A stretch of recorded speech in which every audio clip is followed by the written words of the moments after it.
Okay. The cinema specialists are back, and I gave John the obligation of tweeting, so he's not prepared, but I figured I'd put him on the spot and let him fumble his way through here. Tonight, we are talking about Black Widow and The Killer. The Killer was a movie that John and I had discussed doing, I don't know, back when it came out, whatever day that was. I don't remember exactly what week. It's like but it was the a movie, beginning of November sometime. It was really a long time ago that we had said, Yep. you know what? We're going to watch this movie. It's time. And we just never did. And then finally we hit a lull week. Mean Girls comes out this week, so obviously we're doing Mean Girls. But we said, okay, it's finally time to watch The Killer. And after watching it, I'm not overly shocked it didn't get like more hype than it did, but it was fine. And we'll talk about it. Yep. It's really what I have to say about that. But we're also doing Black Widow, which I believe is probably the most accurate depiction of Russian culture we have ever seen and we'll discuss on this podcast. So I just want to throw that out there first. All those bullshit movies John made us watch back in our top 100. If you haven't checked that out, Stalker, Mirror, Heart of a Dog. What else am I missing? Whatever was in there, Battleship Potemkin. John made us watch all these Russian movies, and I got to say, Black Widow just knocked it out of the park in the way that that John's movies just couldn't do it. They just couldn't get to that level. I apologize, John. Yeah. No, not at all. I can't even agree with that statement. Like, Black Widow is going to be a very fun one to discuss because I think we had very differing opinions on it. But it seems like we had very similar opinions on The Killer. Yeah, and The Killer is where we're going to start. It was just like, okay, so here's my thing with The Killer. And I liked it. And I thought some of it was really so well made. I mean, it's got a confident tone. It's got a confident script, even if the script is a little nonsense at times. But it's a confident script. It's a confident tone. Great performance from Michael Fassbender. The direction is there. And yet when it was over, I was like, that is a quintessential 3-star movie. And I'm not surprised that some people felt it was even worse than a 3-star movie. But nothing made me say, this is just perfection. I really enjoyed the opening. I really enjoyed the premise. I really enjoyed the movie. But for some reason, I was just still left wanting more by the end of it. And somebody like asked me in one of our videos, I don't remember which video it was. I think it might have been our year-end review. So go ahead and watch that if you haven't checked that out. But I think it was our year-end review. They had asked, Phil, how does your ranking system work? What's the difference between a 3 and a 3.5? And like a 4-star movie is perfect. Like a 4-star movie, there's a couple things maybe here and there that you'd say, that didn't work, but you're invested, you're emotionally invested, it makes you emotional, whatever. 3.5 stars is close to 4, but there's something missing. It's like a really good movie that has kept me invested and everything like that, but there might have been a decision here or there, or it might have lagged a bit in a part, or maybe some of the acting wasn't great or whatever. A 3-star movie is kind of like, it's a good movie, but it doesn't do anything special. And 3-star movies are normally the ones that you go back and you'd watch if, back in the day when you would actually throw on cable and just put on whatever was on. TNT and TBS and AMC and TCM, even HBO, they were the kings of the 3-star movie. That's what people would watch. I mean, that's why, you'd get Michael Bay movies all the time, even though his are generally a little bit less than a 3-star movie. It's those types of movies that you can just turn on, you can pick them up at any time and watch it. Now, The Killer is not really a movie that you can just pick up at any time and watch it. But it was a good movie. There's nothing really bad about it, but there's nothing really great about it. And so that's why I landed at 3. And I don't know, John, it seems like you felt the same way. Yeah, I was kind of struggling if I felt that this was a 3 or a 3.5 star movie, because there were moments of this film that were really well done. Yeah. And you could tell that there is someone very versed with film working behind the scenes, like David Fincher, obviously. I had 3 David Fincher movies in my top 100 that we discussed. No, 4. There were 4 of them. Now that I think about it, you had Zodiac, 7, Fight Club, and Fight Club, Social Network. Oh, of course, yeah, of course. So, I quite enjoy David Fincher movies. I do find that some of his lesser movies don't really hit as strong. Something like Panic Room isn't a David Fincher movie. And The Killer feels definitely a step above something like Panic Room, but a step below some of his greater works. I think if we're like looking at his more recent works, I had 5. I had the girl with the dragon tattoo on there too. Yeah, John just likes Russian movies and David Fincher. So this is really his favorite podcast we've ever done. There we go. But I feel like this is like it's below that Fight Club step. It's below like Gone Girl, but it's above kind of that lesser work for Fincher. Mm-hmm. And a lot of that comes through in the stylization of this. I think the opening scene of this movie is actually really well done and like bought me immediately. Yeah. And as the story developed, and I know it's based on a graphic novel and everything, I just felt like I didn't like the direction it was taking. Well, it felt, the problem was, and I understand what the point of it was, but what the problem with the movie was is you never got anything above surface level, to the point where it was like, what is his actual relationship with anyone? And I guess the point is there is no relationship with anyone, but clearly he's going on a non-personal manhunt across the world to avenge, you know, whatever happened to his girlfriend, wife, whatever she is. And it's got to count for something. So I would have liked to seen a little bit more of that. And I think that's where, like, that's what prevents this movie from being 3.5, right? Because if you look at, there are movies out there where it is very much a like sociopath type person, a psychopath type person, whatever it is, where they're very cut and dry. They don't want to have relationships, anything like that. But the movie manages to bridge that gap and show the world a little bit differently. He really was a robot in this movie, and it was a fun performance from Fassbender. Again, it really worked, but the story starts to lack a little bit when you're sitting there saying, okay, where's it going to go next? And it felt like you were watching vignettes of things that were happening rather than watching a cohesive story for the entirety of the film. Yeah, it's kind of broken up that way, in the way that it has like 5-6 chapters in the movie too. Yeah. And it feels that way. They don't feel, there obviously is this overarching story, but they don't feel connected at the same time. When you start the movie with this very compelling sequence of Michael Fassbender just giving us voiceover of him observing, trying to find his target, and waiting for the opportune moment, and then blowing it for the first time ever, it's so compelling. And the way it's shot, the way I really appreciated the way Fincher used diegetic music in this when Fassbender's listening to the Smiths. And he listens to the Smiths in this? Oh, no. I mean, sorry to interrupt. How possibly? There were points where I was calling what Smith song was going to come on next. Yeah, it's just like, this is definitely what's going to happen now. The greatest hits. But anyway, continue with your diegetic music point. Sorry, but like when you hear it just in the background because it's in Michael Fassbender's character's ear, and then we get the street view and it's blaring because all of a sudden we realize we are Michael Fassbender in that moment. It's a good way of showing that without having to like explicitly state anything. And it really goes to show Fincher understanding his subject matter here. But at the same time, like, the script just feels so thin, because why does this turn into like a John Wick movie? Yeah, I mean, I get, he's going one at a time, killing off the people to get to the client. He's cleaning up the trail or whatever it is. But yeah, I mean, the fight scene in the brute section of this movie was great. I mean, it was really well done, but I do agree with you that I need more of an emotion. And, John Wick is so simple because he has the epic line of, they killed my dog. Boom, got it done, moving on.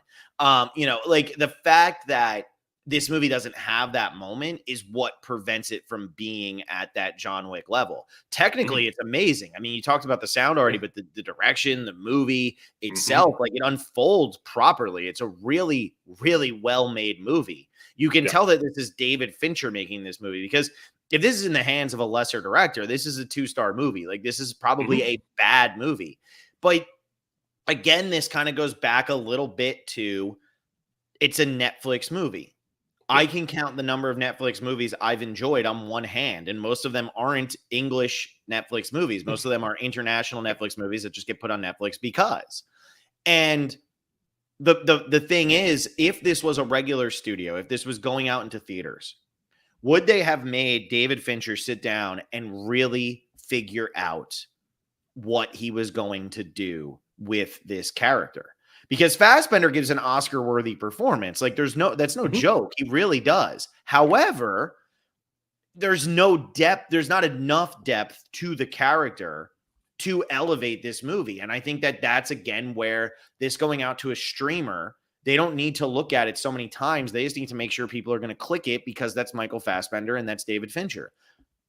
And you know what? It took us 3 months to watch this movie.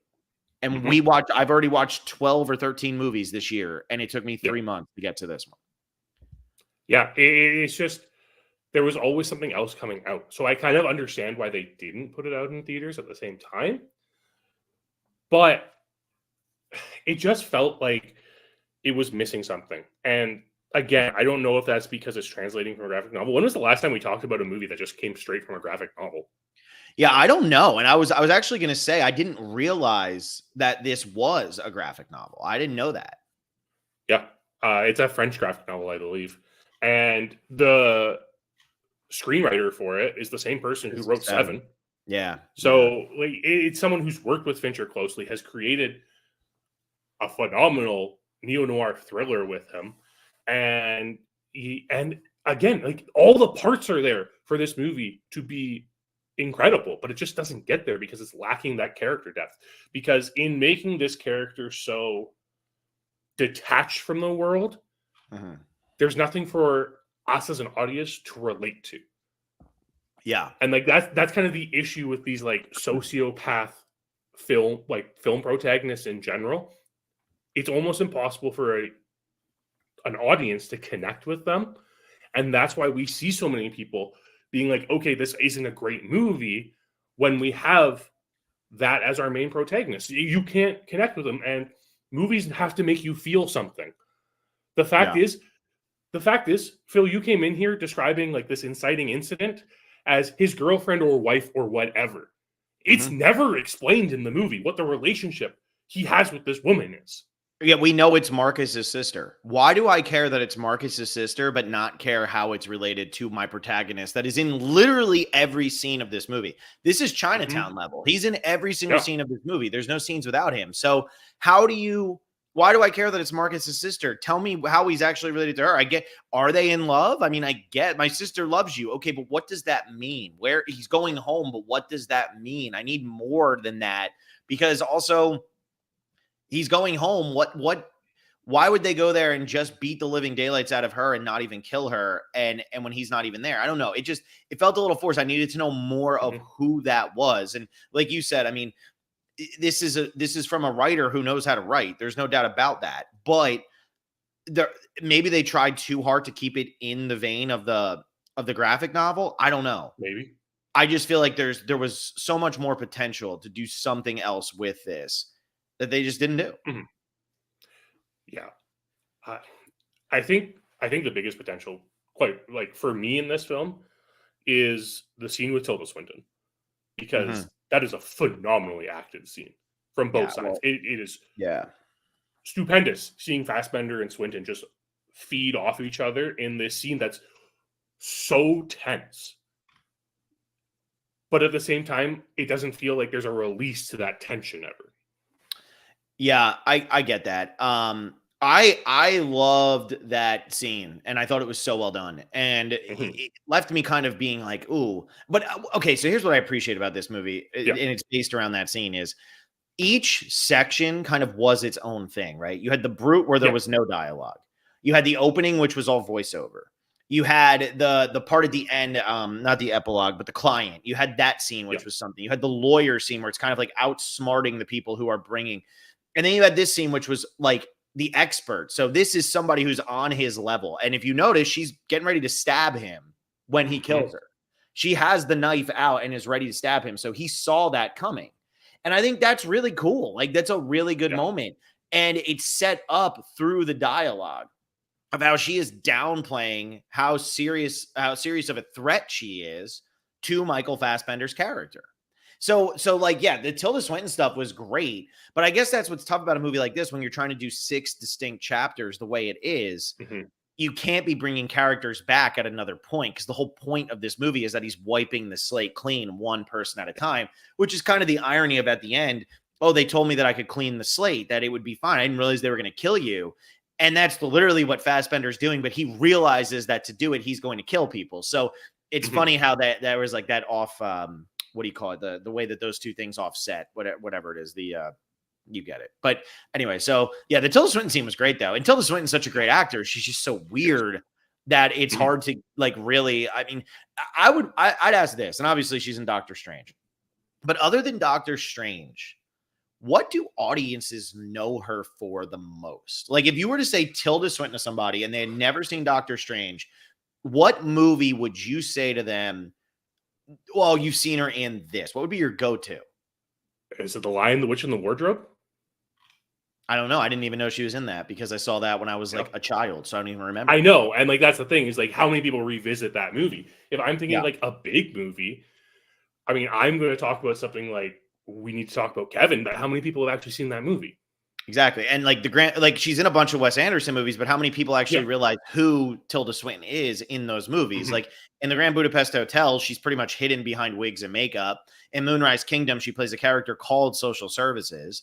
Like it's funny because we know Tilda Swinton, cinephiles know Tilda Swinton, and Tilda Swinton's a phenomenal actress. I mean, she won the Oscar for Michael Clayton way back in 2005 or 6, whatever year it was. But it's like she gets to show off in a movie like this, but also she's not fighting for a meteor role because she's just so out there and she's not the household name she probably should have been because of that. So yeah, I was kind of surprised that when it comes up at the end, and Tilda Swinton, I'm like, oh great. And then the whole movie, I'm like, when is Tilda Swinton coming? When is Tilda Swinton coming? Yeah, me too. And really her scene wasn't any longer than the other sections. Like I would almost guarantee that each of these sections was 15 minutes long or 10, 12 minutes long with a prologue. Yeah. Yeah. I guess it's not a meteor scene. It's the same. Yeah. It's pretty much the exact same length, but it's also kind of the issue sometimes with casting in a movie like this and having opening credits that reveal that because you're just anticipating it. Because when you see a name like Tilda Swinton and she's not the wife, you then have to anticipate she's one of the assailants, which means or the client, right? And you're building up to that moment and you're like, okay, I want this big reveal. And in this movie, it's incredibly satisfying, but it's almost satisfying to the point where it's like, okay, nothing can actually top this scene now. Yeah. Yeah. And that's how I felt. It felt like the climax of the movie. By the time we actually get to the client, it's not climactic because the climax happened already. Yeah. I do like the de-escalation of everything in the client. I like it as a close for the film. I like the subtle details about some of these things. Like when he's going into the fitness club and he bumps into the janitor to steal his key card. Yeah. And then like complains about him ripping his jacket. And it's like, yes, this is the exact type of place where you could get away with doing something like that. Because this guy can't say anything to you because of how much money you're paying to be there. Yeah. Yeah. Like, I like those details. I like the fact that he prefaces that entire section saying, you know, the more money you have, the more people are going to look for who killed you. Yeah. Yeah. It like builds up to everything. And while some people might find the ending dissatisfying because, I mean, spoiler, he doesn't kill the client, but I enjoyed that because now it's kind of showing this level of this character that we haven't had at that point. It's a calculated character. We've had that the entire movie, but we haven't had the calculated to the point where he wants to do something after this. We never had like the survivability of this character really examined up until this point. Yeah, and then he just goes home. Yeah. You know, it's just like I go home and that's it. And really, it was because that guy wasn't a threat to him. Everybody else along the line was some sort of threat to him because it goes from Claiborne to Tilda Swinton, and it goes down the line. You know, and then it's eventually, hey, we're going to tell you now because you're the one who's actually going to go perform the kill. So he works his way up the line, and yeah, you see a little bit of empathy there. Same thing as when the pit bull's chasing him. Most people would have just had the dog get shot by the character there, but for him to go out of his way to not kill that dog is giving you the sympathy for that character that you didn't have throughout most of this movie. So like those little things are good. And again, that's where I go back to. This is a really well-made movie. It's just, that's all there is to it. It's like a really well-made movie, but this is a movie that in what is today's January 10th, on January 17th, I'm going to forget this movie. I'm going to forget almost everything that happened in this movie. Mm-hmm. Which it feels weird to say about a David Fincher movie. Yeah. It feels weird going into an award season and not talking about David Fincher at all. Yeah. Especially when he had a movie come out. It feels like almost every single time he has a movie come out, it's at least getting discussed. Even if it doesn't get nominated like a Zodiac, it's still brought up. Yeah. And it still has a lot. I mean, a lot of Fincher movies have these cult followings. I don't know if this one will. I don't know if it can. I mean, does anyone remember the last movie that David Fincher made? Was it Mank? It was Mank. Here's a question. Can a Netflix or direct-to-streaming movie get a cult following? That's kind of a question we have to ask. And I mean, that is a conversation that's happened a lot in this streaming era, is these movies. We look at movies that do have cult followings. Things like Zodiac, for instance, right? Those cult followings came from bargain bins at your local grocery store, at Rocky Walmart. Horror Picture Show. It was, you would have to go find the DVD or VHS, or you could go watch one of the showings of it in a movie theater. Yeah. You know, Eraserhead, that was the same. It was the same shit. Like, that's how people found those movies. And now, like, you throw a movie on Netflix, it can't be a cult hit because it's on Netflix. It's on the biggest streaming service in the world. So it can't be a cult hit no matter what. Yeah. And how likely is it somebody 5 years from now just comes across this movie? The way that algorithms work on Netflix and everything, it's almost impossible. Especially like Netflix just kicked everybody out, right? So like not too long ago. So it finally came back to haunt us. So we had to redo our entire Netflix. And what are the first 25 things that pop up on the new Netflix that I have? It's all Netflix original shit. And it's all like their TV shows and like nonsense movies. It's their movies that they clearly put more money behind. The Killer wasn't on there. You know, I had to look hard for The Killer on Netflix. Yeah. Which is crazy because when Netflix originally started, when it put out Beasts of No Nation, that was like, oh my God, everybody come watch Beasts of No Nation. Look how big of a deal this is. It's Beasts of No Nation. It's not the case now. Like, it's not the case. They've oversaturated their market and they're not making money on this stuff. Like, I understand Netflix had a good quarter or whatever it was. It's because they did this. You can't share passwords anymore. Once the sharing of passwords thing is over, they're done. I mean, really, like Netflix, like here's my bold air quotes prediction. I don't even think it's bold. And maybe people are already like, dude, like, what are you talking about? Netflix won't exist in 10 years. I'm telling you, I really believe that. I really firmly believe maybe it'll exist in some capacity of like, you know, it's where streaming stuff kind of goes to die, but Netflix it's going to go the way of Blockbuster. And I know like people are going to be like, what? There's no way. Netflix has been around for a long time at this point. And when you think about like Blockbuster was founded in 85, I'm looking this up right now, was founded in 85. At its peak in 2004, it was killing it. And then in 2014, everything was closed. So you're talking 30 years, right? That's how long Blockbuster was around for. So if you go Netflix and you know, I have to do this. If you go to Netflix, it launched in 2007. We're 3 years away from the 20-year anniversary of Netflix. Is that of the streaming service or of the DVD delivery service? It was the DVD rental service. And then where was, I don't know when it started doing streaming. I'm not 100% sure when it started doing streaming. No, transition to streaming services was 2007 to 2012. Okay. So in January of 2007, the company launched a streaming service. So from 97, so here you go, this is even better. From 97 to 2006, it was DVDs. And then 2000, so we're coming up 3 years from now, it'll be 30 years. Yep. And you figure with the transitions and everything like that, I am telling you 2034, if me and John are doing this podcast, Netflix will not be a thing anymore. I'm telling you, it's not going to be a thing anymore. Maybe that's a hot take. I don't know. Raptor says it would be fitting for Netflix to go the way of Blockbuster. I think it's going to happen. And the reason is movies like The Killer, movies like Mank. Mank gets Oscar nominations. Nobody gives a shit that Mank exists anymore. We did a podcast series where we talked all about David Fincher movies. In our top 100 movies, we talked about so many David Fincher movies. Sure, we don't talk about The Curious Case of Benjamin Button, but that's somebody else's cup of tea. That's not our cup of tea. But now a movie like Mank, which gets nominated for Best Picture, is directed by David Fincher, has Gary Oldman, is written by Mankiewicz. Like, this is amazing. And guess what? We don't care anymore. And it's his most recent movie other than The Killer.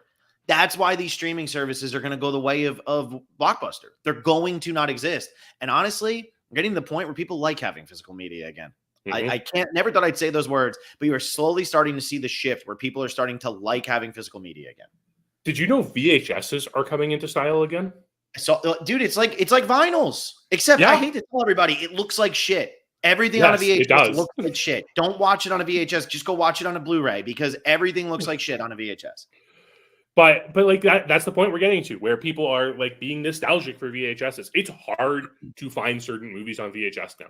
Like, it was already hard because everyone like burned all their VHSs. But if you go and try to find like a horror movie on VHS, it's almost impossible because that market has grown so much. And those movies are actually worth some money now. Yeah. Yeah. Which is crazy. And if we're getting to a point where people are appreciating VHS again, streaming services like don't stand a chance. They don't. And I'll tell you what, I don't think they stand a chance. I think it's over. No. I really do. We're good. I think it's over. And Raptor says that's good news. I still got a load of VHSs. I mean, my family never got rid of them. We have so many, but VHSs, it looks so bad. It looks so bad. It looks terrible. It like you have to do it for the vibe of a VHS. Like, the only thing I ever want to watch is like 80s, 90s horror movies on VHS because that is the vibe. But anything else, like, there are better means of watching some of these movies. Yeah, and I mean, even nowadays, you can watch an 80s, 90s horror movie that's been like remastered to look like an 80s or 90s movie, but on Blu-ray. You know, like if you go watch The House of the Devil, which I know is like 2007 or 2008, that movie looks like it was made in the 80s, even when you watch it on Blu-ray. It doesn't matter. That's the style in which it was made. So, yeah, I mean, that's kind of getting off track, but there's really not much more to talk about with The Killer. So it's kind of just like, it's a good movie. It's not great. It's not bad, but it is proof. The proof is in the pudding, right? And that is the case here with The Killer and with Netflix and stuff like that. They're just putting out so much, and everything seems like a response to everything else. And it's not working. No.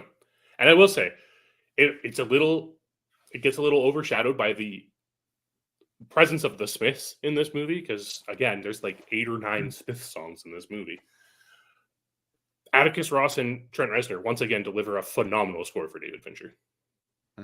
Yeah, I knew you were going to bring that up, so I waited. You know, I figured I'd let you do it, but yeah, it is. It is. It's so subtle, and like it's again, it was so obvious that as soon as I heard it, I was like, oh, of course it's Atticus Ross and Trent Reznor. Like, who else would be writing a script or writing a score for David Fincher? But the subtlety they bring to a score just really fits the cinematic style Fincher puts out there. Yeah, it does. It does. It fits his movies, and like even like that weird title sequence. Like, it was very Seven, where you have, you know, Andrew Kevin Walker writing the script, you have Atticus Finch doing the score, or Atticus Ross doing the score. Atticus Finch. Yeah, we had the guy from Kill Mockingbird doing the this fictional character doing the score. But anyway, I agree. I mean, it was, again, it's well done. Just wish there was more to it. Yeah, that's exactly what I feel. But anyway, somebody hold me to that. I got to remember to mark this as the video where I talked about Netflix ending by 2034. But I'm going to be honest, I think it's going to be way quicker than that. I wouldn't be surprised we got like 5 years. And I know streaming is always going to be streaming. It's too easy. It's the same reason why YouTube exists in such a big capacity, why we're able to do these podcasts and people listen to them and it's easy to find and all of that. But yeah, I don't know. I just shrugged my shoulders. All right, let's jump into this, the most authentically Russian movie I have watched and discussed with John. And like, when I think of Russia, this is what I think of. This is Mother Russia right here. Screw all of John's other movies. This is Mother Russia. But no, okay. So I'll start with Black Widow and then I'll let you jump in because I know you had a really rough time watching this one. But here's why Black Widow, I gave it 2.5 stars. The movie, okay, first of all, Florence Pugh is so good in this movie. I have no idea why I can't deny that. Yeah. Her performance is stupid good in this movie. I kept waiting for her to slip out of the Russian accent, and she didn't. And I was really impressed the entire time. David Harbour's a cartoon. I never really thought David Harbour was that good of an actor. Anyway, he's just kind of a cartoon in this. That I get that's what he's supposed to be, but whatever. Rachel Weisz does whatever Rachel Weisz does, and Scarlett Johansson is really just Black Widow. But what I appreciated about this movie, though, was, other than Florence Pugh, was it tried to be different from the other Marvel movies. And early on, and then it falls into the normal bullshit of, oh, we got to blow up the building. We're going to kill the guy. Everything's going to fall apart. We came up with some scheme that you guys didn't know about. We have the big boss scene, and then it ends. But I appreciated at the beginning of this movie that it was trying to go a little bit darker, that it was trying to go a little bit more the way of espionage. It was trying to be, for lack of a better term, a movie. It felt like it was trying to be a movie. It didn't feel like it was trying to exist just in the Marvel Cinematic Universe. I have no idea why it is the 24th movie in this franchise and doesn't come out earlier. I don't know, like say when it chronologically should have come out. However, that aside, and we can talk about that later, I at least appreciated the effort that went into this one. And again, going back to my rating system, 2 stars means I felt nothing.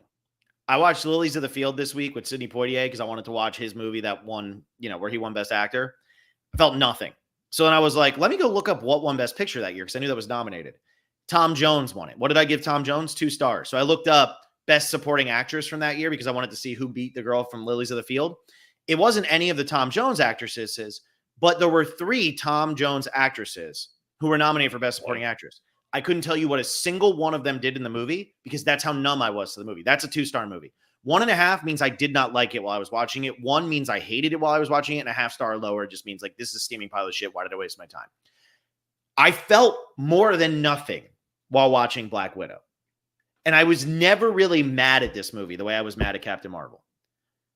I appreciated some of the effort, but then it just gets so freaking lazy in the last 45 minutes that you're just like, okay, whatever, just end so that I can put it in my letterbox, then move on and keep being told that my favorite genre is superheroes and action sequences or whatever the hell letterbox at this point. Yeah. So anyway, go ahead. Give us your spiel. So I came into it when I originally saw Black Widow when it first came out, with all the debacle that it was of like going to Disney Plus and then getting a theatrical release and everything. I went and saw it in theaters, and this was, right after Far From Home, which I clearly said I enjoyed last week. And, I'm still kind of digging Marvel movies at this point. And I think this is the point where I started realizing how bad Marvel movies are. Because this movie, I can't do it. It's so bad. I didn't rate it as my lowest Marvel movie. I think I have it as 3rd lowest right now. But there are so many questions I have coming out of this movie that this movie should have answered. And it makes me mad that we are getting a prequel at this point, a prequel to the largest cinematic event we have ever had that shouldn't have come out this late. It's only coming out this late because everyone was so mad that, they kill off Natasha without giving her a solo movie. Yep. And the only thing keeping this from being my least favorite Marvel movie is Florence Pugh. Like, that's it. Yeah. Because she is so good in this movie. Like you said, I don't understand how she gives such a good performance when the script is terrible. Some of the dialogue in this movie is atrocious. I've been dealing with that for 24 movies now. I know we've been dealing with it with our movies. There was some like explicitly bad moments in this one. There's this idea of found family, which is kind of what the Avengers theme is, and it doesn't quite make sense in this movie. It doesn't make sense where they're going with it. Rachel Weisz is a throwaway character. Yeah. How do you have Rachel Weisz in your movie and have her as a throwaway character that doesn't even do anything? She gets one scene in this movie, and that's it. The villain of the movie, like Dragunov, whatever, sure, is a Bond villain. Very explicitly foreshadowed with the weird scene from Moonraker in this movie. Yeah, I know. That's why I said that. Was that the only one they could get the rights to? No, it's because a satellite falls to the Earth. It's the one that's most relevant to the plot of this movie. Oh, yeah. Yeah. Because I also struggled with that. I was going through it and I was thinking, having, seen the movie already, being able to see that, hey, this is a Moonraker scene, which is weird because everyone hates Moonraker. Mm-hmm. And it doesn't even feel like the best James Bond movie for what's going on. There are better James Bond analogs you could have used in this movie that would have made this more interesting. I would have much preferred if Taskmaster ended up being Rachel Weisz's character and they showed us Goldeneye in that scene instead of Moonraker, because that makes more sense. A Trevelyan plot twist here, much better than whatever they decided, because in the end, these villains have no connection to Natasha. Yes, Dragunov is in charge of the Red Room, which brainwashed her and made her a Russian spy and stuff. But at the same time, they're kind of introducing this fact that she was brainwashed the entire time. It's been mentioned before, but they haven't really delved into it and why. And when we see her so young, you have to wonder why there's brainwashing, because you can just indoctrinate people that young. Yeah, did you watched The Americans, right? Yeah, it's one of my favorite shows of all time. This is the lazy version of The Americans. This is the 2.5 star version of the same comparison. Yeah, it's the lazy version of the Americans, where it's Russian family living in America has to go into hiding, or is trying to stay hidden, because really they don't go into hiding in The Americans, but and then it's well, our daughter is going to be who we kind of try to recruit and do whatever. Mm-hmm.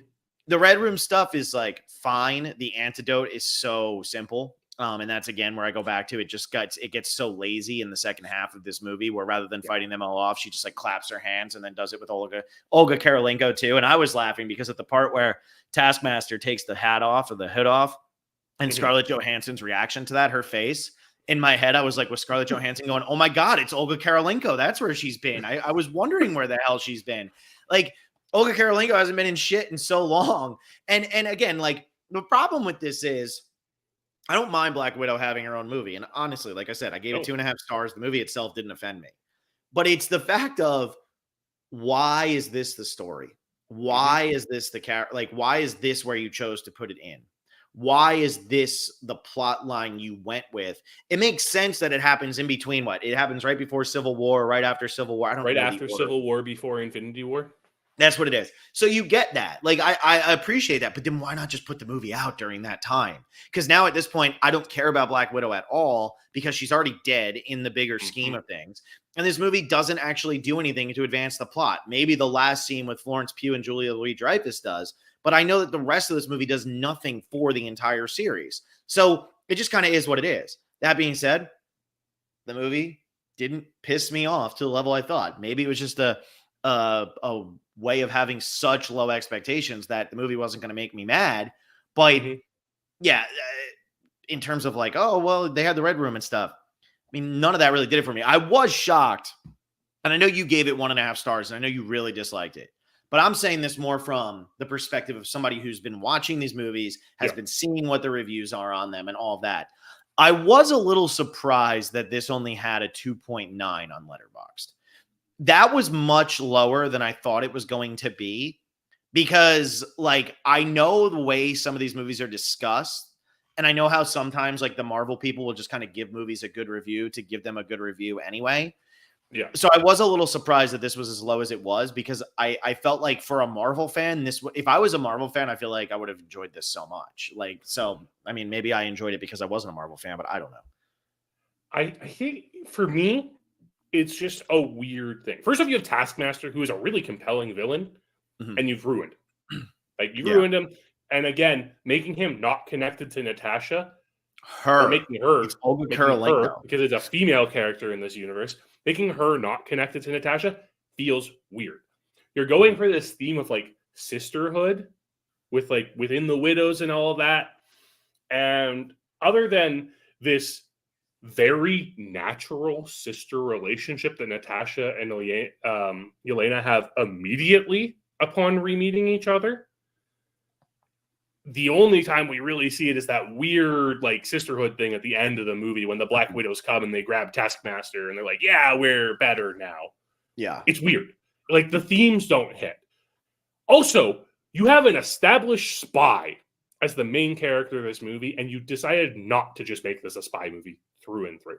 Well, and that's where I'm saying, like, I appreciated the first hour of this movie so much because it felt like they were going the spy route, and then they just jumped ship, you know? Yeah. And again, you have to, this is where it's so hard because you have to lean into the expectations of your audience, right? Like, you don't have a choice but to lean into the expectations of your audience. Your audience doesn't want a full-blown spy movie. That's not what they want. And some after this movie was over, there might be some massive Marvel fans who were like, "Oh, I wish that would have just been this version or whatever." But had that been the version, they wouldn't have been happy with it. There's no way they would have been happy with it. So I don't know. If they would have went the spy route, this is a much better movie. But in the MCU, that's not what they can do. You know, like they can't subvert the expectations that much. Which is unfortunate because we've talked about it several times where the MCU is the best when it's doing genre film. And it's not just a superhero movie. And this could have been, this as the beginning of a new phase was the opportunity to do that. Because instead what they got was a movie that released had very low critical and public response and kind of bittered everyone's taste after all the goodwill they had built up over a decade leading up to, or more than a decade leading up to it.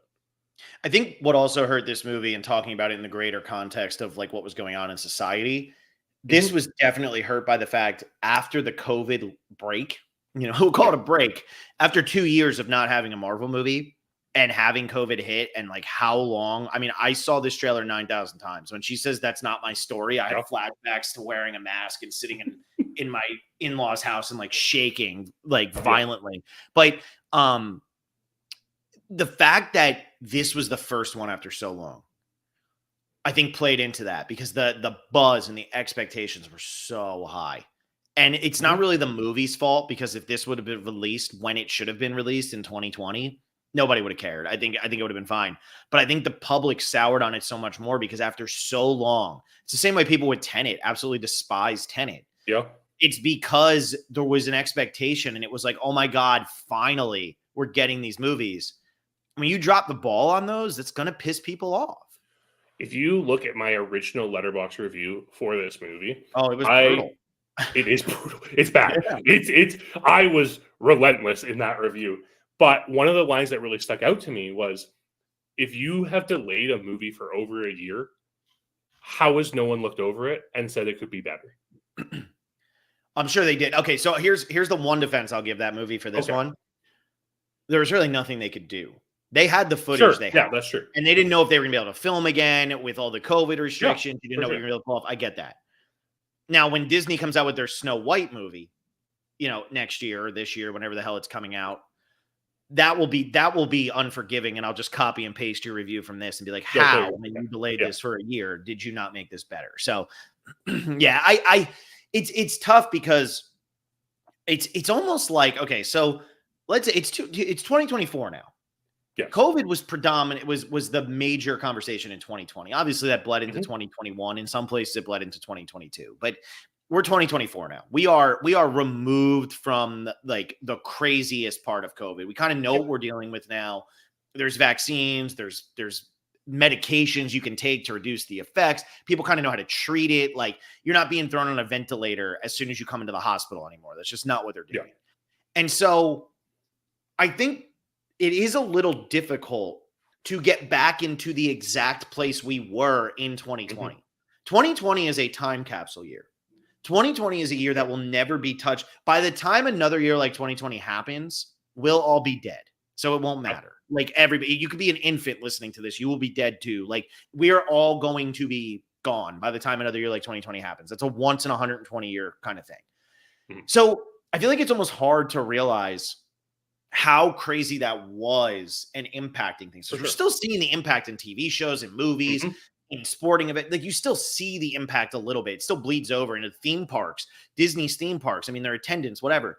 But like with Black Widow, I hate that I'm defending a Marvel movie because why should I do this? If you want to hate it, I should jump in with you. But with this movie, it's like, man, I almost feel for them at that point. Because even if they did Mhm. realize it was a bad movie, in 2020, there was literally Yep. nothing you could do. Like, there was nothing. You think now, oh, well, they could have done the COVID test and they could have done this. They could have done. Nobody did anything for the entire year. Yeah. You couldn't do anything. And like, I was living in Los Angeles through all of that. You couldn't walk outside. When I was living in my apartment, I couldn't walk outside to my car without being told to put a mask on. Like, it was such a different world, and they weren't filming things. So even if they realized it was bad, I don't know if they were putting the editors and stuff through it. And in Los Angeles, you were making a hell of a lot of money doing unemployment instead of working. Trust me, I know, because I was on unemployment and I made a lot more money than people who were working. So whatever. I'm just saying. But at the same time, like it's this weird struggle of like, if a movie's been pushed back, can you push it back further? Especially when they had the whole debacle about whether or not this movie should get a theatrical release, because they were going to put it straight to Disney Plus, just like they had, what was it, Mulan? They did that with prior to this movie. And Soul was before this, right? Yes, I believe so. I think so. But there was a contract. I don't know if you know this, but there was a contract dispute because Scarlett Johansson's contract explicitly stated the movie had to have a theatrical release. So a lot of people don't realize that a lot of those movies do. That's a big time thing. Yeah. And that because of that, a lot of people soured on Scarlett Johansson and didn't want to see this movie. Yeah. Like, there's so many different levels as to like why this movie failed. But in the end, it comes down to the fact none of this movie feels earned, and there's no stakes in this movie. Because you know your protagonist can't die. Because you know she dies in three movies that take place after this. So you know she can't die. Now you have these ancillary characters and these side characters who you don't care about because you're just being introduced to them. You're kind of being told you're supposed to care about them. But you're never really given a reason to. With the exception of Yelena, who's kind of the main character of this movie. Yeah, she's more interesting. And I think she's more interesting because it's the first time we're seeing her, but she's definitely more interesting. Yeah. And part of that's also probably because of Florence's performance in the role.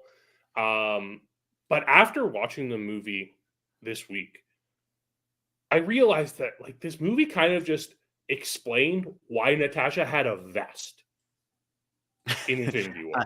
I love that was your takeaway from this. So go ahead and explain that, and then I want to kind of get into logistics here of why this movie was released when it was. But you go and talk about the vest first, John.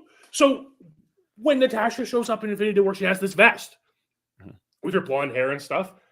And I guess people cared enough, or Disney thought people cared enough, that they had to explain how she got this vest. So it's a main plot point in this movie. It's brought up 3 or 4 times, this vest. And then Yelena gives it to Natasha. And at the end of the movie, all I can think is this the point of this movie? So that Natasha gets a vest? Because we haven't seen any payoff of the Black Widows being broken free. We didn't even know the Black Widows existed. I thought she was alone. We all thought she was alone in this whole thing. They never hinted in any of the other. They never hinted at this brainwashing thing. The last time we saw brainwashing was in Civil War with Bucky, and that was a lot different type of brainwashing because it wasn't chemical. And it seems to be a lot harder to get people out of, too, I might add. Yeah. But my major concern with this movie, and what really brings this movie down for me, is throughout a lot of things we're told about Budapest. Although I will note, in the Avengers they call it Budapest, and then we have a scene in this movie where Scarlett Johansson explicitly explains to someone it's pronounced Budapest. They love doing the retrofitting, man. Sorry? They love doing the retrofitting. Yeah. Whatever it's called, retconning. Thank you. Yeah, they love doing that because they get the backlash from the fans, and then they say, "Oh shit, I guess we should change that because the fans want us to." But we're told about Budapest. We're told about this relationship between Clint and Natasha that builds up there, and then we're told that the entire mission was she was supposed to assassinate this guy to prove that she could work for S.H.I.E.L.D. And we still know nothing about why Clint was there, what their relationship was like, what the tension was like. There are arrow holes in the wall. What does that mean? And they were holed up in a ventilation shaft for 2 days. What does that mean? Why were they hiding in a vent for 2 days? Like, we're not told any of the things that we actually wanted to know about Natasha's character. Instead, we're given all this new story that doesn't really make sense in the world that we've been given.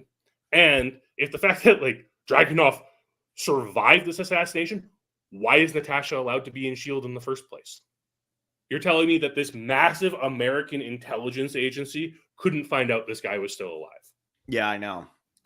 And especially like Nick Fury, right? Didn't they just highlight that in the previous movie of how he's always so skeptical, and then he wasn't because Captain Marvel's stupid. Because they, it's whatever, the scrolls or whatever. Yeah, I mean, I get the frustrations. Like, there's no denying it. And I'll never understand why this movie came out as it did. Because when I saw it, I was like, oh, so maybe like when they do the snap, she comes back and then she's like in the movie. And I can totally see at this point why people start to lose interest in the Marvel Cinematic Universe. And that's because like everything that you've grown to love and like care about is now leaving. It's all going away. So what the hell do we care? Like you're going to stop caring because the characters and stuff are dying. They're keeping them away. You're introducing new stuff. So like, I understand why people are starting to lose interest. They should have just ended it at the end of phase 3, but they couldn't help themselves. You had asked earlier, if you're already delaying a movie, why can't you just delay it more? Yep. Well, here's why. Up until this point, so obviously Disney was taking a bath on all of their big movies that were supposed to come out, all their Pixar movies, all that stuff. They released Raya and the Last Dragon. It made $130 million worldwide. It had a budget of $100 million plus. They don't really know. Yeah. The problem is that would be fine. I mean, that wouldn't be a disaster at this point. I mean, it only made $54 million domestically, which Disney was probably happy with because, again, this was 2021.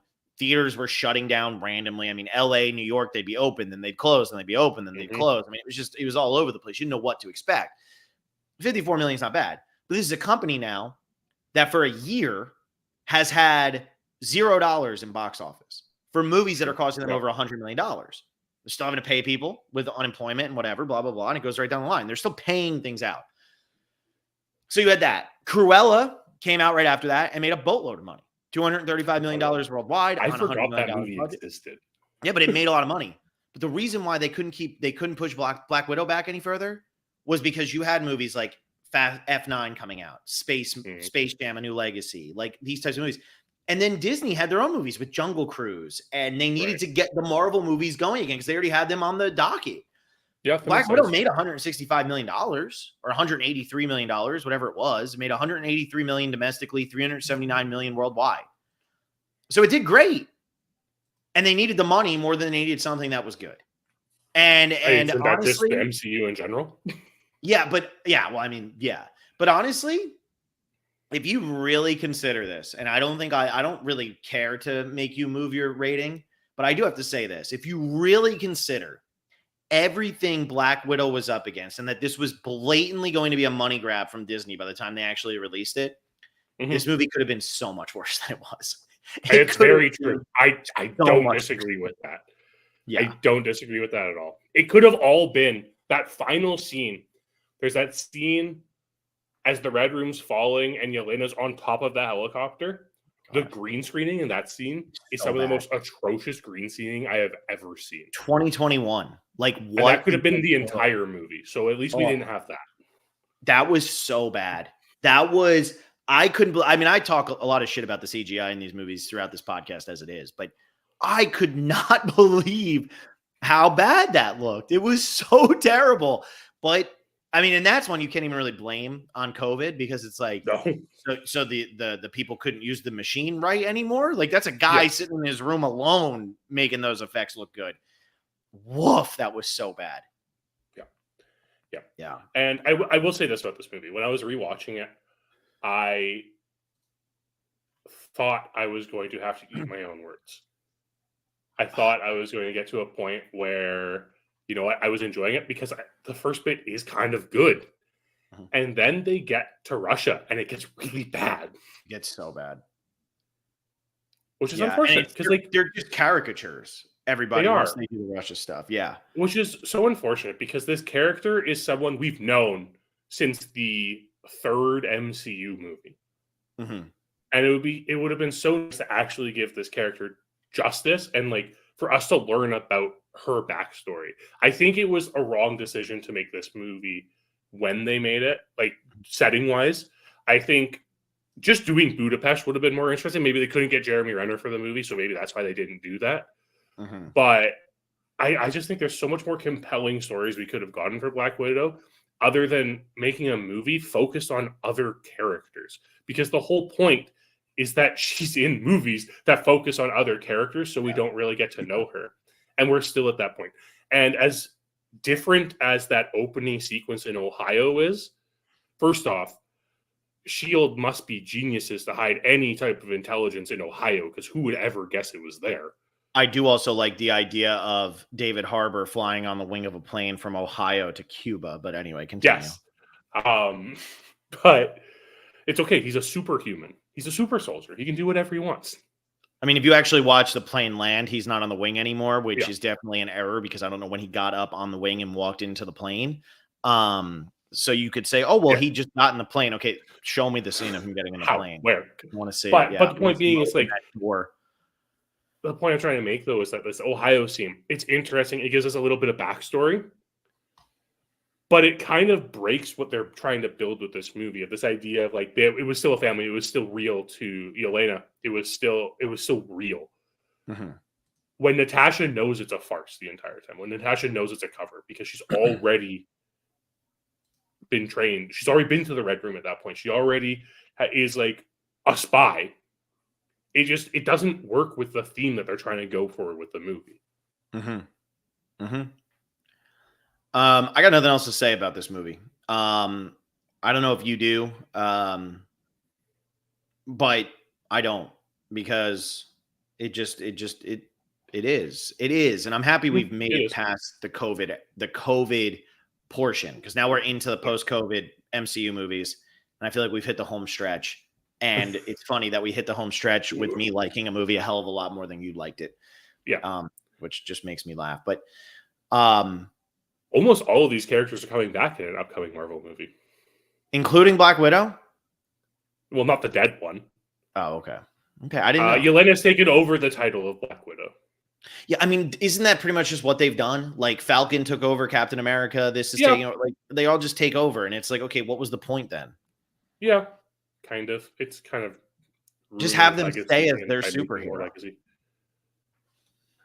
You know, Jason Obermeyer says, "Do you guys believe in superhero fatigue or just bad quality ones?" Oh, it's superhero fatigue, dude. Let me tell you, it's very clearly superhero fatigue at this point. Looking at movies for us to do for the Patron podcast, I saw superhero movies and I was like, we can't talk about those. We can't talk about them. I know. Which, by the way, if you're not a patron, we released our Mean Girls episode, so go listen to that. That was the first one we released. Yesterday, we also did the Terminator, but that's for patrons only. It's our lowest tier Patreon. It's our lowest tier. So go listen to the Mean Girls one. If you enjoyed that, every Tuesday we're releasing a new episode. Terminator was last week, and what's next week, John? What do we have next? This week was The Mummy. Next week is Terminator. There it is. I don't know, man. I can't figure that out. Okay. Anyway, and yeah, next week we are doing the new Mean Girls, so that'll be our other movie that'll go along with Shang-Chi and the Ten Rings, which we'll see how I feel about that movie. But those are the next ones coming out. The new Mean Girls, I'm excited to see it. The reviews aren't that good. They're okay, I guess, but I feel like as more reviews start to trickle in, the number percentage is going to go down. My expectations weren't super high, but we'll see what it's all about when we get to it. So that'll be next week, probably Tuesday night if John is able, because I can't do Wednesday night. So we'll talk about that and figure it out. But maybe Tuesday night. Yes. Also, if you are enjoying this movie coverage, the Phil and Will show tonight, Will and I are going to be doing it around 10:30 p.m. And I am going to talk a little bit about the Golden Globes, which I didn't watch a single second of. And I just think it's funny that a podcast called The Cinema Specialist didn't even mention the Golden Globes until 59 minutes in, like 2 days after it happened. I think that just shows how irrelevant the Golden Globes have become. And that's going to be something I'm going to talk about on that podcast tonight. So Let me know if you want to tune in for that. If you want to hear what I have to say about the Golden Globes, which used to be must-watch TV in my house, where we would not watch Sunday Night Football, we would watch the Golden Globes. That's how much, like, as a guy growing up in New Jersey who really liked movies, like that's what we would go to, and it was Hollywood's biggest party, and now it's Hollywood's biggest shit show. It's just a disaster. So I can't wait to talk about that and the fact that they had Barbie win cinematic and box office achievement or whatever the hell made up award they came up with for that one. So that'll be fun. We're going to be talking about that on the Phil and Will show tonight. But otherwise, become a patron, patreon.com/thespecialist. As we said, and as I can't get right, we did the Mummy last week, and we're doing the Terminator next week. But the Mean Girls one already came out. So if you want to check that out, go check it out over in our Patreon previews and think about becoming a patron. And we'll see everybody else next week when we talk about Shang-Chi and the Ten Rings and the new Mean Girls. First movie of 2024. Wow. Yeah.